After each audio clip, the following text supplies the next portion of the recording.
tervist, kuidas sul täna läks? Päevaga võib täitsa rahul jääda, oma klassi esimene koht superkaaris ja paremat ei oskagi tahta praegu. Kuidas sinul autoga läks, kas tuli ette ka mingeid rikkeid?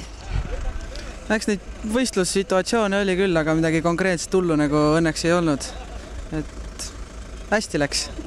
Rada on nüüd täiesti uus meie jaoks rallycrossis, et oli see keerulisem, meeldis sulle, mis siin oli head, mis halba?